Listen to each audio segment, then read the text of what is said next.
On today's show, new car unveilings at the Shanghai Auto Show are in the headlines as Chinese automakers finally figure out where they can beat the foreign automakers, and India looms large as a counterweight to China. All that and more coming right up on Autoline Daily.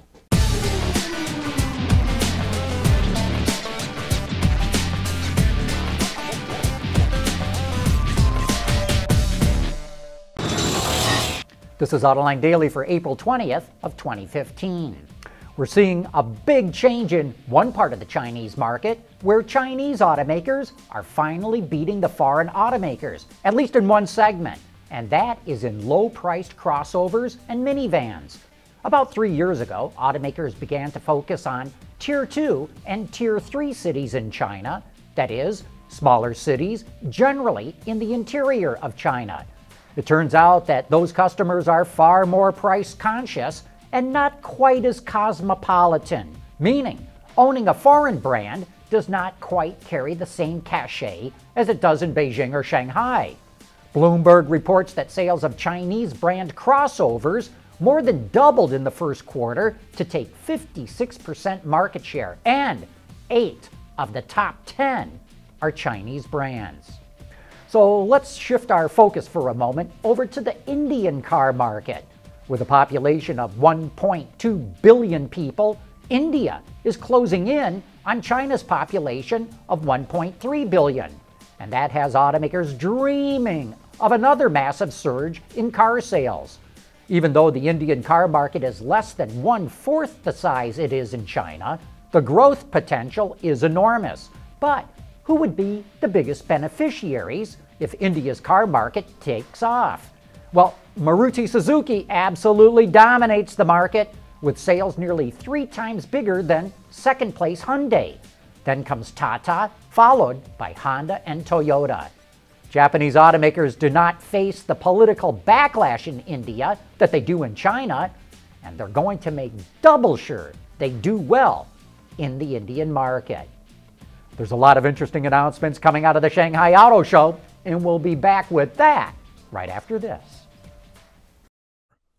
Autoline Daily is brought to you by Borg Warner, Feel Good About Driving, Bridgestone Tires, Your Journey, Our Passion, and by Dow Automotive Systems, breakthrough technologies for lightweight vehicles. With the Volt and ELR, GM is on the cutting edge of plug-in hybrid technology, and now Cadillac gets another one. The CT6 offers a setup consisting of 2 electric motors mated to a 2-liter turbo 4-cylinder engine. Total system power comes out to more than 330 horsepower and 430 pound-feet of torque, and when combined with the all-new rear-wheel electric transmission, Cadillac says the car will provide smooth yet spirited acceleration. No word yet on electric range, but when we compare its 18.4 kilowatt-hour battery pack to other vehicles, we can safely speculate it should come in around the 40-mile range. And when equipped with the hybrid setup, it's expected to double the fuel economy of the conventional powertrains. Last year, GM told analysts the blended fuel economy should exceed 70 miles per gallon on the EPA test. Automakers have been offering longer versions of cars in China to appeal to wealthy customers who like being chauffeured. But instead of stretching its car, Volvo went in a different direction. It revealed this interior concept called the lounge console, which removes the front passenger seat to make room for a footrest for the rear passenger. It's integrated with a table that can rotate, offers extra storage space, and has a 17-inch display screen underneath it. Infiniti went the more traditional route with this larger, more luxurious version of the Q70 called the Q70L Bespoke Edition. Its wheelbase is nearly 6 inches longer and offers an upscale interior to appeal to wealthy customers. And as part of its commitment to bring 15 new vehicles to China by the end of the year, Ford is bringing the Taurus nameplate to the country for the first time. As you can see, the car looks more like a Fusion.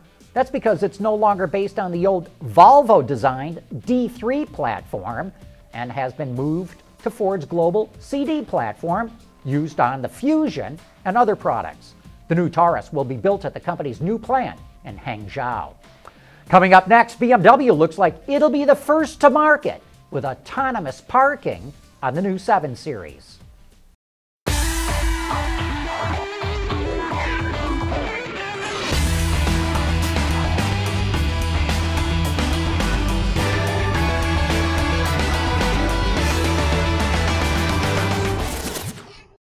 There's more car news and industry insight from the Autoline network every day.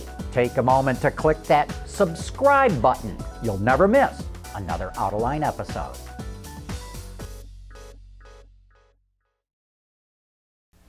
BMW is gearing up for the introduction of the new 7 Series, and while it's not ready to show us quite what it looks like, as you can see from these camouflaged photos, the company is sharing some details. Thanks to the use of carbon fiber and other lightweight techniques, it's up to 285 pounds lighter. A new inline, turbocharged 6-cylinder that's mated to an 8-speed automatic will also be offered. But the one new feature that caught our eye is what the company is calling remote control parking. The car can park itself automatically without the driver behind the wheel, because all the owner has to do is push a button on the key fob. Anyway, that wraps up today's report. Please tune in again tomorrow.